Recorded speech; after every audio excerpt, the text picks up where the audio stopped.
காலையில் அசதியாக கண்களை திறந்த எனக்கு காத்திருந்தது மிகப்பெரிய அதிர்ச்சி. நான் இரவு போட்டிருந்த நைட்டி கீழே கிடந்தது. என் மேல் பெட்ஷீட் மட்டுமே போர்த்தப்பட்டிருந்தது. அந்த பெட்ஷீட்டில் அங்கங்கே கரைகள் இருந்தது, அங்கங்கே பிசுபிசுன்னு இருந்தது. என் கண்கள் குளம்போல் கண்ணீர் சுரந்தது. மாமனார் நம்ம வாழ்க்கையை நாசம் பண்ணிட்டாரு. அவனை அன்னைக்கே என் புருஷன்கிட்ட சொல்லியிருக்கணும். கடும் கோபமாக போய் வெளியில பார்த்தேன். இப்ப உடம்பு சரியாகிடுச்சாமா என்று கேட்டுக்கொண்டே அருகில் வந்தார். நைட்டு பண்ண அசிங்கம் பத்தலையாடா உனக்கு? என் கண்ணு முன்னாடி நிக்காத, வெளியே போடா இரக்கமில்லாத நாயே என்றதும் முகத்தை தொங்க போட்டுக்கொண்டு வெளியில் சென்றார். என் பெயர் மல்லிகா. இது என் நிஜ வாழ்வில் நடந்த சம்பவம். எனக்கு திருமணமாகி 2 ஆண்டுகளாகிவிட்டது. என் கணவர் வெளிநாட்டில் இருக்கிறார். என் கணவருக்கு அப்பாவை தவிர யாரும் இல்லை. அதனால் இப்போது நானும் என் மாமனார் மட்டுமே வீட்டில் இருக்கிறோம். நல்ல வசதியான குடும்பம். மாமியார் நாத்தனார் என்ற எந்த பிக்கல் புடுங்களும் இல்லை என்றுதான் அவரை கல்யாணம் செய்து கொண்டேன். நல்ல வேலை என்பதால் என் கணவர் நிறைய சம்பாதிக்கும் ஆசையில் கல்யாணம் நடந்த 3 மாதத்தில் வேலைக்கு போய்விட்டார். வருவதற்கு இன்னும் பல மாதங்கள் ஆகும். என் மாமனாருக்கு 45 வயசுதான் ஆகிறது. என் மாமனாரை முதலில் பார்த்தபோது அவருக்கு அண்ணன் என்றே நினைத்தேன். சரி, கதைக்கு வருவோம். ஸ்கிப் பண்ணாம முழுசா பாருங்க. நடுவுல செம்ம வேலை ஒன்னும் இருக்கு. மிஸ் பண்ணாம பாருங்க. எங்கள் வீட்டுக்கு பக்கத்தில் பங்கஜம் மாமியின் வீடு. அவளை அடிக்கடி என் மாமனார் சைட்டடிப்பார். மாடியில் நின்று கொண்டு அவள் உட்கார்ந்து துணி துவைப்பதை நோட்டமிடுவார். நானும் கண்டும் காணாது போல் வந்து விடுவேன். ஒரு நாள் எதிர்பாராவிதமாக துணி காயப்போட மாடிக்கு சென்றேன். மாமா தண்ணி தொட்டியின் மறைவில் என்னமோ செய்து கொண்டிருந்தார். பக்கத்தில் போய் பார்த்ததும் இவரா இப்படி என்று முகம் சுளித்தேன். இருந்தாலும் நானும் என்ன செய்றாருன்னு தொடர்ந்து பார்க்க அவர் மாமியை பார்த்தபடி தன் வேலையை தொடர்ந்தார். பிறகு எல்லாம் முடிந்ததும் வந்த வேலை முடிந்ததென்று அவரும் சென்றுவிட அவர் செஞ்சு வச்ச பங்கத்தை பார்க்காமல் அங்கிருந்து ஓடிவிட்டேன். அப்போதிலிருந்து எனக்கும் பயமாக இருந்தது. அவர் எப்ப வேணாலும் நம்ம பக்கம் திரும்ப வாய்ப்பிருக்கு என்றும் தோன்றியது. என் புருஷனிடம் சொல்லிடலாமா என்று நினைத்தேன். பாவம், பொண்டாட்டி இல்லாதவர் என்ன பண்ணுவாரு? போனா போகட்டும்னு விட்டுவிட்டேன். அதுவே ஒரு நாள் எனக்கு வினையானது. சில நாள் கழித்து நாங்கள் இருவரும் எங்க அம்மா வீட்டுக்கு போயிட்டு வீட்டுக்கு வரும் வழியில கனமழை பெய்தது. வீட்டுக்கு வந்து பார்த்தபோதுதான் தெரிந்தது, சாவி இருக்கும் என்னுடைய மணி பர்சஸ் அங்கேயே விட்டுட்டு வந்தது. அம்மாவுக்கு ஃபோன் பண்ணி எடுத்து வர சொன்னேன். அவளும் என் அண்ணனிடம் கொடுத்து விடுவதாக சொன்னாள். என் அண்ணன் வரும் வரை வீட்டுக்கு வெளியிலேயே நின்றோம். அன்னைக்கென்னு பார்த்து மெல்லிய சேலை உடுத்தியிருந்தேன். மழையில் நனைந்ததால் அது என் அழகை பிரதிபலித்தது. நான் திரும்பி நின்று கொண்டு, பேசாம அம்மா வீட்லயே இருந்திருக்கலாம் மாமா. மழை வந்துட போகுதுன்னு தான் வேக வேகமா கிளம்பினோம். கம்முன்னு இருந்திருக்கலாம் என்றேன். அவர் எதுவும் பேசாமல் இருந்ததால் திரும்பி அவரை பார்த்தேன். ஆனால் அவர் என்ன பார்த்து கொண்டிருந்தார் என்பதை பார்த்ததும் அவர் தலைய தொங்க போட்டுக் கொண்டார். இப்படி நின்னா அசிங்கமா இருக்குன்னுதான் கூச்சப்பட்டுக்கிட்டு திரும்பி நின்னேன். இப்படி இதுல எல்லாம் அவர் கண்ணு போகும்னு தெரியாது எனக்கு. ஆம்பளைங்களே இப்படித்தான் போல. அண்ணன் சாவி எடுத்து வந்தான். வாங்கி வீட்டை திறந்து உள்ளே சென்றதும் இரவு படுக்கவே சரியாக இருந்தது. எனக்கு தும்மலும் லேசாக ஜுரமும் இருந்தது. படுத்ததும் தூங்கிவிட்டேன். காலையில் கண் விழித்ததும் காத்திருந்த அதிர்ச்சியால் மாமனாரை கேவலமாக திட்டிவிட்டு ரூமுக்குள் போய் படுத்துக்கொண்டேன். சிறிது நேரத்தில் பக்கத்து வீட்டு மாமி வந்தாள். என்னடிம்மா, உடம்பு இப்போ சரியாகிடுச்சா? நேத்து மழையில நனைஞ்சிட்டு காய்ச்சல்ல படுத்திருந்த.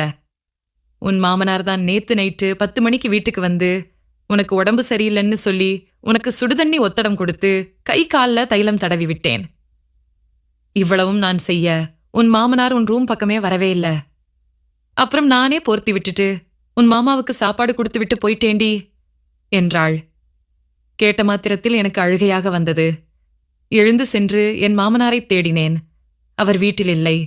நான் திட்டியாதால் கோபித்துக்கொண்டு வெளியில் போயிருப்பார் என்று தோன்றியது. ஹாலில் இருக்கும் என் மாமனார் ஃபோன் ரிங் அடித்தது. எடுத்து பார்த்தேன். என் கணவர்தான். காலையிலிருந்து ஃபோன் போடுறேன், என்னாச்சு? அப்பா ஃபோனையே எடுக்க மாட்டேங்கிறாரு என்றார்.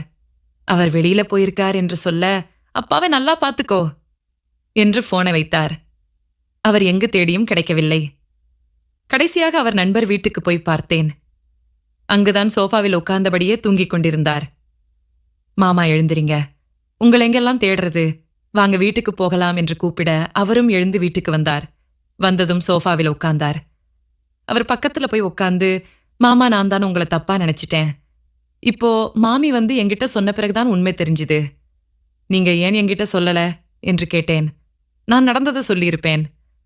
ஆனால் நான் பங்கஜம் மாமி குளிக்கிறத பார்த்தத நீ சொன்னதும் எனக்கு அசிங்கமாகிடுச்சு. அதனாலதான் நான் வெக்கப்பட்டுக்கிட்டு வெளியே போனேன். இனிமேல் பங்கஜத்தை பார்க்க மாட்டேன் என்றார்.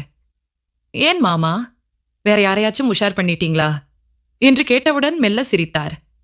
அன்றைக்கு என் மாமனார் குஷியாக இருந்ததால் அவரிடம் கார் வாங்கலாமா மாமா என்று கேட்டேன்.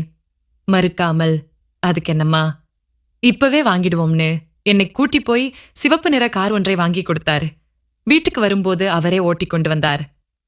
எனக்கும் பழகணும், சொல்லித்தாங்க என்றேன்.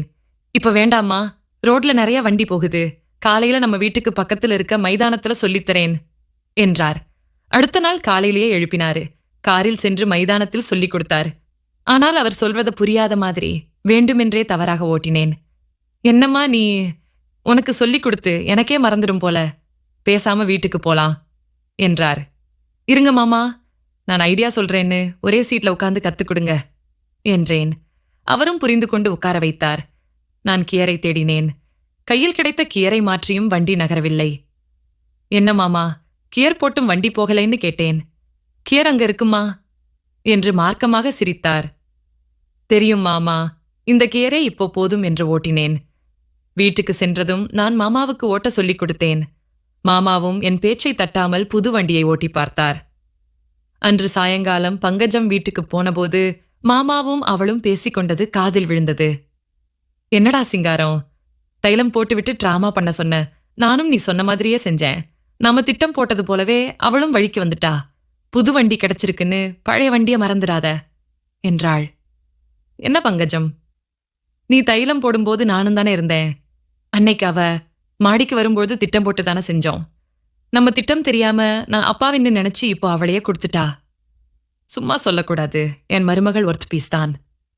எனக்கு கொடுத்து வச்சிருக்கு இன்னைக்கு என்று சிரித்தார். என்கிட்ட போரடிக்குதுன்னு தான் அவளை உஷார் பண்ண சொன்ன. நானும் உனக்கு உதவி செஞ்சேன். நான் உனக்கு செஞ்ச உதவிக்கு என்ன செய்வ எனக்கு என்றாள். என்ன வேணுமோ கேளுடி பங்கஜம், இன்னைக்கு உன்னாலதான் நான் குஷியா இருக்கேன். நீ விரும்பினத கேளு என்றார். பெருசா ஒண்ணு கேட்கல. வெளிநாட்டுக்கு போன உன்னோட பையன் வந்தான்னா அவனை எனக்கு உஷார் பண்ணி கொடுக்க முடியுமா? நானும் எத்தனை நாள் தான் உன்னையும் மாமாவையும் வச்சுக்கிட்டு அழுவுறது என்றாள். அதுக்கு என்ன பங்கஜம், பையன் வரட்டும், நான் சூப்பரா ஒரு ஸ்கெட்ச் போட்டு உனக்கு செட் பண்ணி கொடுக்கிறேன் என்றார். இதெல்லாம் கேட்டுக்கொண்டிருந்த எனக்கு அதிர்ச்சியாக இருந்தாலும் எனக்கு ஏற்பட்ட பசியை போக்கிய மாமா நல்லவரா இருந்தா என்ன, கெட்டவாரா இருந்தா என்ன, ஆனதாகிடுச்சு, இருக்க வரைக்கும் அனுபவிப்போம் என்று தோன்றியது. நம்ம தான் இன்னைக்கு காலையில ஸ்கெட்ச் போட்டு அவரை மடக்கினோம்னு பார்த்தா இவர் பெரிய கேடி வேலை பார்த்திருக்காரே. என்னமோ புருஷன் வர வரைக்கும் வச்சுக்கிட்டு அப்புறம் விட்டுடுவோம் என்று திரும்பிச் சென்றேன். என் மாமனார் என்ன ஏமாற்றி மடக்கினாலும் அவர் வண்டி ஓட்டுவதில் கை தேர்ந்தவராக இருந்ததால் என்னாலையும் விட முடியவில்லை. நானும் தொடர்கிறேன் பயணத்தை. சப்ஸ்கிரைப் பண்ணி இணைந்திருங்கள். இன்னொரு கதையில் உங்களை சந்திக்கிறேன். நன்றி.